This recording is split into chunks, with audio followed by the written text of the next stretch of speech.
Hi guys, welcome back to my channel. I hope all we are doing good, right? ఇవాళ వీడియోలో మనము C++ లాంగ్వేజ్లో ఉన్న 4th unit కాన్సెప్ట్లో టాపిక్స్ అండ్ ఇంట్రడక్షన్ అనేది చెప్పుకున్నాము.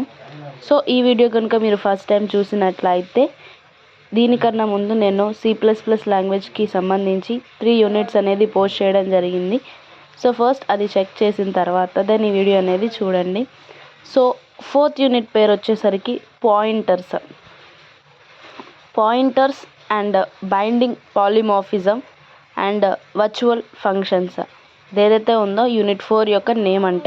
ఇక్కడ మనం విడివిడిగా చూసుకుంటే పాయింటర్స్ అనేది ఒక కాన్సెప్ట్ విధంగా, బైండింగ్ పాలిమార్ఫిజం అనేది ఒక విధంగా, అండ్ వర్చువల్ ఫంక్షన్స్ అనేవి ఒక విధంగా కాన్సెప్ట్స్ లాగా చూసుకుంటాము. సో ఈ 4th యూనిట్కి వచ్చేసి మనం నేర్చుకోవాల్సిన టాపిక్స్ వచ్చేసరికి pointers, features of pointers, pointer declaration, pointers to class, pointers objects, this pointer to derived class, to base class, binding polymorphism, virtual function, rules for virtual function, virtual destructor, introduction to binding in C++. So అలాగే ఇవి ఏదైతే concepts చెప్పానో అవి unit 4కి సంబంధించినవి అనమాట.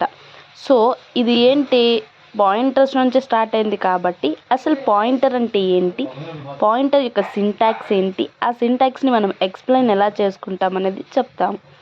So in జనరల్గా మనం పాయింటర్ అనేది ఏం చేస్తుందంటే address of the variable holds the address of the another variable. ఇప్పుడు ఏదైతే పాయింటర్ ఉంటుందో అది వేరియబుల్ అయితే ఆ వేరియబుల్ అయినది ఇంకో అనదర్ వేరియబుల్ యొక్క అడ్రస్ని స్టోర్ చేసేదానికి యూస్ చేస్తాము. జనరల్గా పాయింటర్ని ఎందుకు యూస్ చేస్తాము, స్టోరింగ్ పర్పస్లో యూస్ చేస్తాం. కాకపోతే ఏదైతే పాయింటర్ వేరియబుల్ ఉందో ఆ వేరియబుల్ అనేది అనదర్ వేరియబుల్ యొక్క అడ్రస్ని హోల్డ్ చేస్తుంది అనమాట. సో దీని యొక్క సింటాక్స్ వచ్చేసరికి data type asterisk name of the variable అలా అయినా రాసుకోవచ్చు, లేదా data type asterisk variable space name అలా అయినా రాసుకోవచ్చు.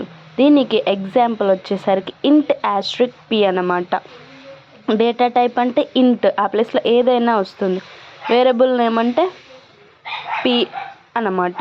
సో p or q ఏదైనా వేరియబుల్ మనం ఏదైతే తీసుకుంటామో అది అనేది వస్తుంది. ఎగ్జాంపుల్ ఓకే కదా. In the above syntax the data type might be integer or floating point variable, double value and character value.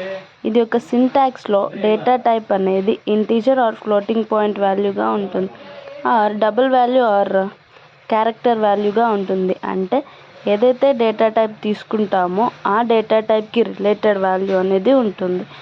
So integer type తీసుకుంటే ఇంటీజర్ డేటా టైప్ తీసుకుంటే ఇంటీజర్ వాల్యూస్ని స్టోర్ చేస్తుంది. అలాగే క్యారెక్టర్ వాల్యూ ఆఫ్ డేటా టైప్ని తీసుకుంటే character values, so అలా store చేస్తుందన్నమాట.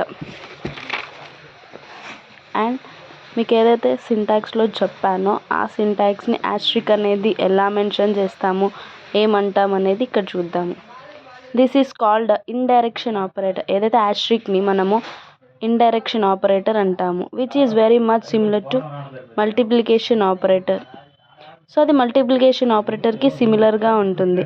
So ఇది ఏదైతే ప్రోగ్రామ్ ఉందో ఆ ప్రోగ్రామ్ అనేది పాయింటర్ కాన్సెప్ట్ యొక్క రిలేటెడ్ ఎగ్జాంపుల్. Thank you.